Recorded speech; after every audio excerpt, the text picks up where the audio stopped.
Morgen. Ja, dieses wunderschöne Werk hätte so bleiben können. Also ich habe hier dieses Bild gemalt und es hatte für mich alles. Also ich fand es total schön, diese Höhen hier und diese Tiefen. Ja, und du merkst schon, ich sage, es hätte eigentlich, ja, es blieb aber nicht so. Ich hätte es so an die Wand hängen können, ja, aber ich habe es übermalt. Aber fangen wir mal von vorne an.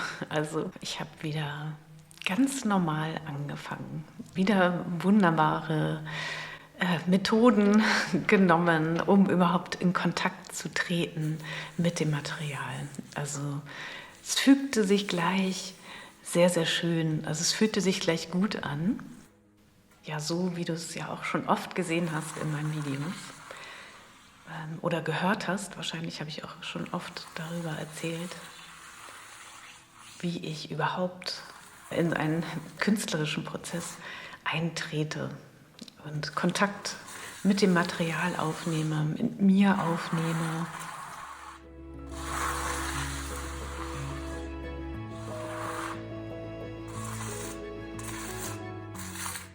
Und kann damit spielen, experimentieren, Farbe fließen lassen und ja auch locker bleiben darüber im Prozess.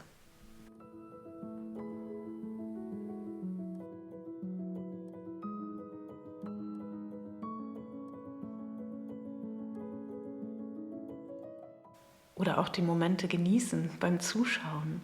Also ich selber gucke dann ja auf das Bild und gucke, was passiert.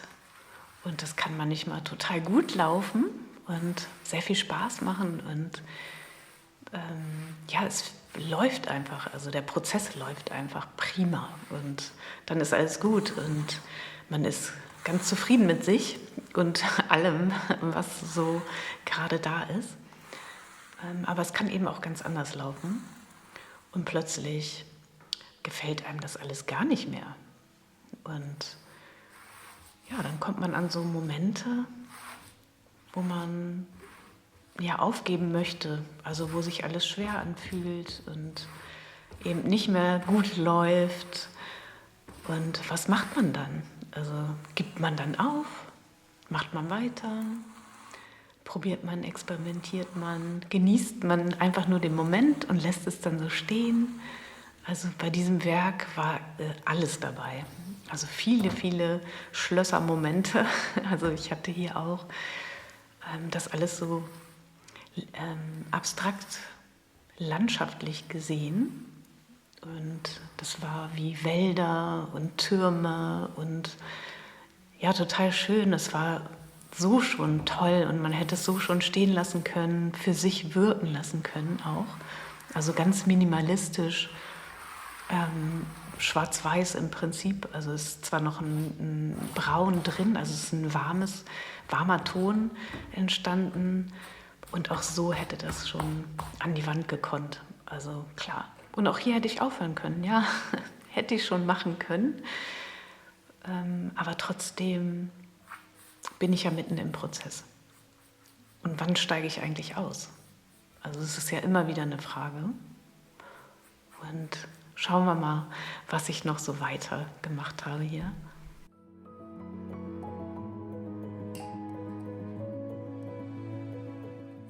Vielleicht erstmal Werkzeug sauber machen, um sich auch selber kurz zu sammeln, um dann den nächsten Schritt ja auch zu finden.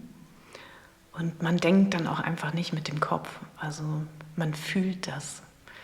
Und das ist so das Wichtigste beim Malen, finde ich immer wieder. Also viele fragen mich nach Techniken und so weiter, aber die Technik nützt nichts, wenn du kein Gefühl entwickelst. Also wenn du dich orientierst an Technik, dann ist das zum Lernen total wertvoll, also super, super, super gut. Aber irgendwann findest du die Lösung nicht über eine Technik.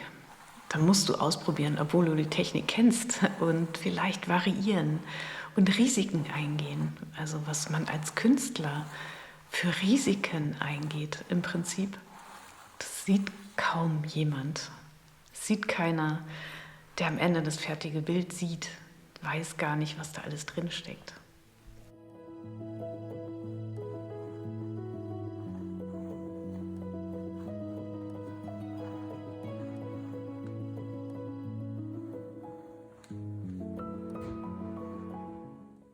Also als Künstler, wenn du nicht nur ein Bild malst, sondern viele, viele Bilder, dann gehst du hoffentlich immer noch einen Schritt weiter. Also hörst nicht auf, wenn es für dich optisch gut aussieht, sondern wenn doch irgendwas an dir nagt und so denkst, ja, es ist schön, klar, optisch ist es super, aber nee, innerlich fühlt es sich nicht richtig an. Und was passiert, wenn man dann noch einen Schritt weiter geht? Und dann ist manchmal die Antwort auch nichts Gutes. Also ja, hätte ich lieber vorher aufgehört, dann wäre es schön gewesen, aber jetzt kann ich das auch nicht wieder rückgängig machen. Ja, geht nicht. Also dumm gelaufen. Oder aber, ja, okay, jetzt ist es so. Dann schauen wir mal, wie es weitergeht. Was passiert jetzt? Oder schmeiße ich es in die Ecke, stelle ich es hinter den Schrank. Diese Momente gibt es so oft in so vielen Prozessen. Also im fertigen Bild sieht man ja selten die Stellen, an denen man fast aufgegeben hätte. Also wenn du das fertige Bild siehst, siehst du halt die Farben und die Form und die Kontraste und du spürst wahrscheinlich auch was. Aber du siehst nicht die Zweifel und die verworfenen Ideen und die Stellen, an denen ich auch dachte, jetzt ist es vorbei. Also ja doch, vielleicht steckt auch genau das am Ende ja trotzdem in dem Bild. Ja, genau. Und wahrscheinlich macht das genau auch den Unterschied. Also man sieht vielleicht sogar die Zweifel. Vielleicht ist es auch genau deshalb so schön. Aber ich möchte an diesem Schritt weitermachen und obwohl ich das Bild so schön finde, also mir gefällt das Bild richtig gut und ich mag all das, was drin steckt. Also die ganze Landschaft, all das, ja auch die Zweifel und der Weg dahin. Also es war nicht einfach, der Prozess, aber sehr schön trotz alledem. Und ich möchte jetzt trotzdem das Bild übermalen.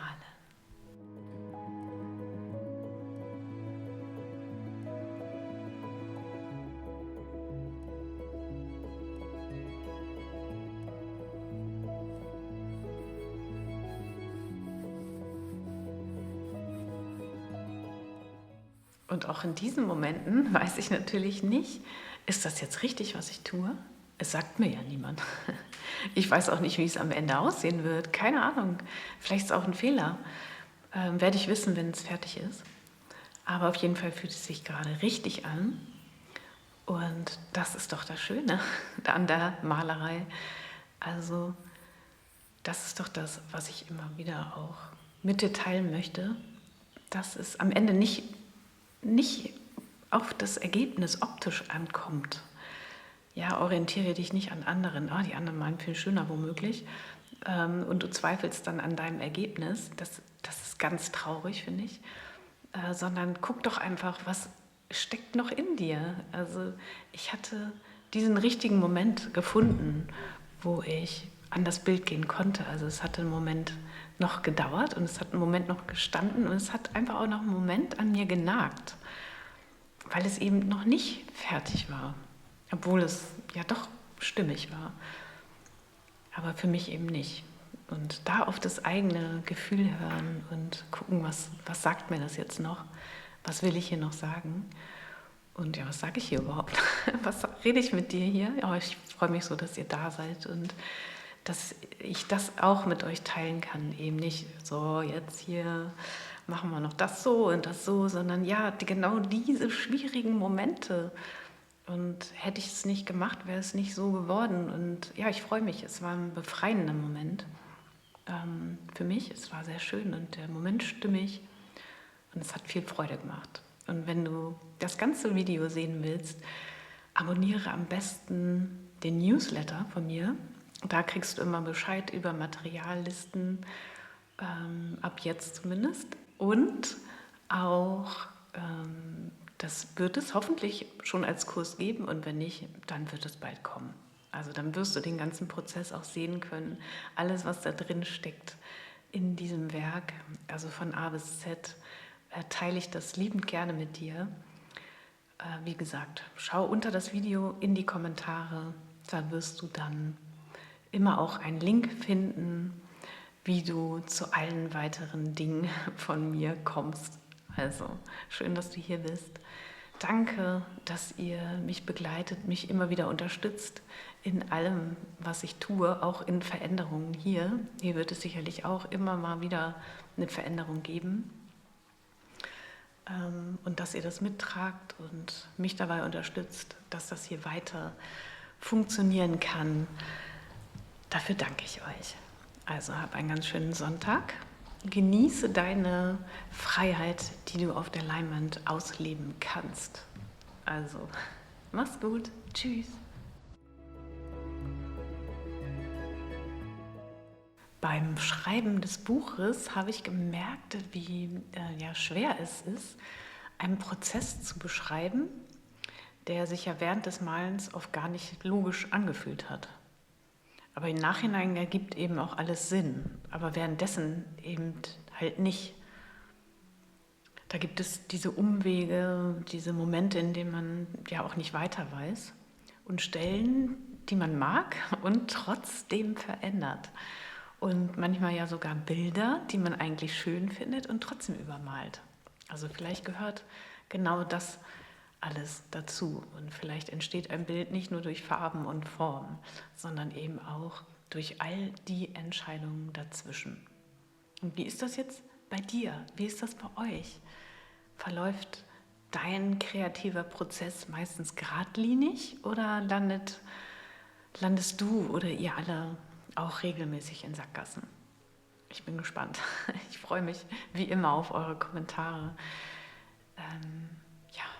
Es ist einfach toll, dass ihr da seid. Also, hab einen ganz schönen Sonntag jetzt. Genieße deine Zeit. Vielleicht gehst du noch mal raus. Ne? Das hattet ihr auch immer wieder im Chat geschrieben. Ich freue mich immer über diesen lebendigen Chat. Geh einfach noch mal kurz an die frische Luft. So, mach deine Wanderung, deinen Spaziergang, deinen Ausflug und dann ran an die Leinwand. Mach's gut. Tschüss.